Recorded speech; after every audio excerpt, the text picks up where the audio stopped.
for thought. We are inviting you to continue to not only listen, but I know you'll be having questions and comments, and to use those, capture those in the chat feature, that we will come to those after the next presentation. And so with that, I want to introduce Mr. Devon Rowe, who is currently the Executive Director for CARICAD. Mr. Rowe has served in a number of capacities in the government of Jamaica. Some of those include Financial Secretary and Permanent Secretary in Ministry of Local Government and Community Development, and also Commissioner of Customs. Mr. Rowe, over to you now. Thank you very much, Loy. And I want to start with a question that I'm usually asked, which is, when will transformation end? Some people think transformation has a start and a stop point. The truth is, as we addressed those questions over the last 10 years, we've been living in a very volatile, uncertain, complex, and ambiguous environment. And based on technology changes right now, it makes the mandate of CARICAD remain very, very relevant. Next slide. And the mandate of CARICAD is to strengthen administrative systems in the public sector so that we may accelerate economic and social transformation.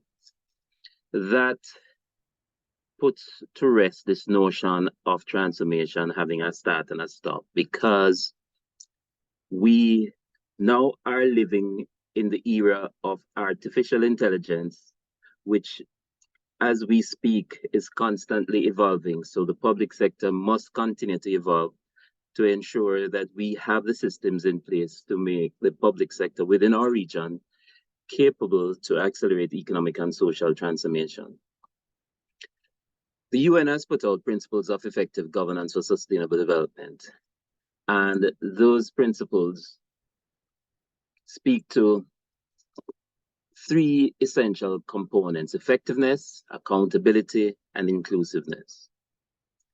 These basic principles apply to all public institutions, including the administration of the executive and legislative organs, and the security and justice sectors, independent constitutional bodies, and state corporations. And what are they? They are basically principles by which governments should operate. These principles actually relate very well to the CARICAD Charter for Public Services. And in 2017, CARICAD was fortunate to have the ministers of public service in our region endorse this charter. This charter is focused on a citizen-oriented public service and is aimed at delivering responsiveness, results, resilience, and sustainability. And it's built on 6 essential pillars: governance, standards, capacity, accountability, openness, and legislation in terms of the modernization of legislation. All of these pillars work together. If a particular pillar is not operating effectively, this house, as you see it here, will not stand.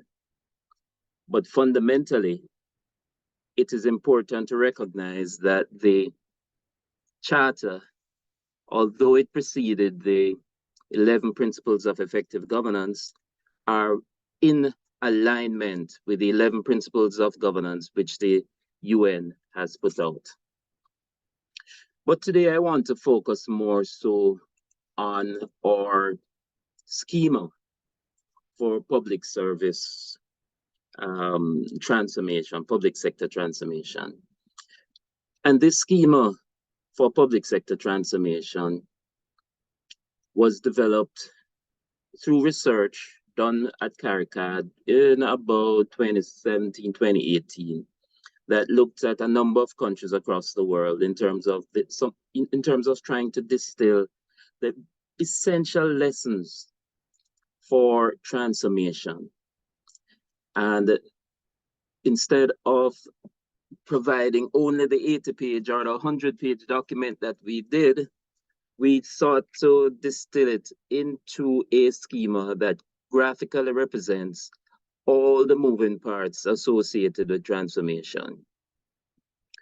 If you look at this very carefully, you can see many actors, many components, many activities, but we propose a series of actions which allow for orderly implementation.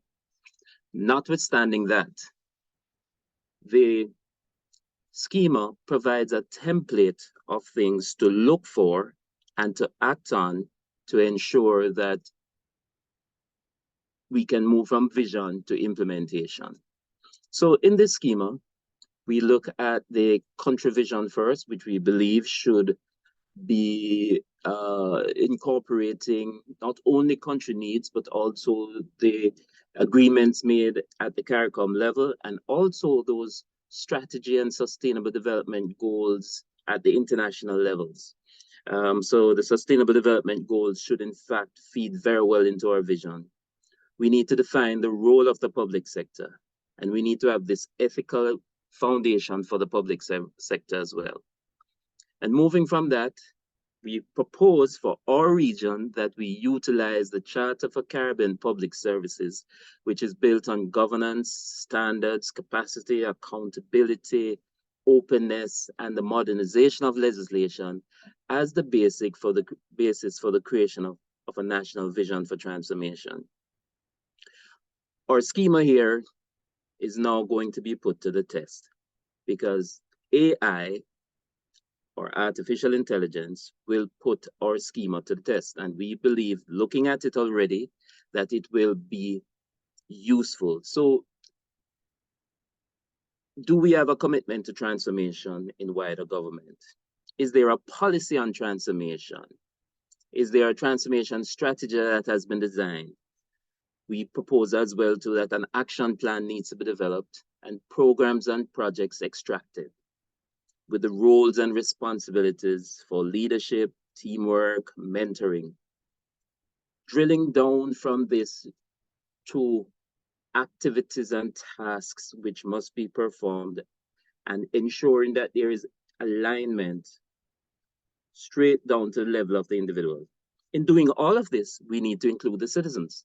We need to ensure that the citizens are aware and they have the capacity, the capabilities to work along with us. For example, if you were to think about a policy for artificial intelligence, it would only go so far if we do not ensure that our citizens have the digital skills that are required, have access to digital devices, and can interact with government digitally, because the future is in fact digital. We need to also assess whether or not we have an enabling environment.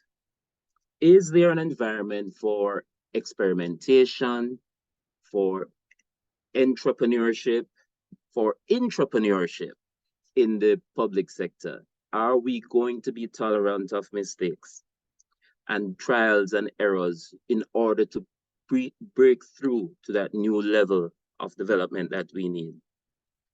Of course, we need to be looking at systems, processes, and procedures, but we are attempting to use this schema for implementation to focus a lot on implementation, evaluation, adjustments through constant monitoring, and ensuring that we have in place the appropriate arrangements to address risks that may occur from time to time. So there are many moving parts, there are many actors, each has a role, and it is clear to us from the research and also from our distilling of this charter that leadership is an essential component for implementation to occur. We did in fact also identify that there are some contributors to success. And these contributors to success require high-level visible commitment from the level of the Prime Minister, the Cabinet Ministers, and there should be coordination at the Permanent Secretaries Group. CARICAD has also developed a template for committees of permanent secretaries and how they should operate in terms of ensuring that the implementation that is required can be executed. We also recognize that leadership, although at very high levels is necessary, it is essential right through the public service. A change management approach and change management skills are essential if we are going to break through. I won't say much about what we heard about change management, changing mindsets, but that is essentially at the center of everything we are trying to contribute here. Communication at all levels is important, especially at the level of the citizens. We need to develop the capacity and competence of our public service to implement. We need to have this alignment from objectives straight through to the level of the individual. And most importantly, we need to have a relentless focus on results if we are going to break through that implementation deficit that is often spoken about. We need to have specific monitoring arrangements, mind shifts to solution orientation, and regular reporting up to Cabinet and feedback from Cabinet. If we move along from contributors to success to the core competencies that we see for transformation, they include high-level commitment, coordination at the permanent secretary level,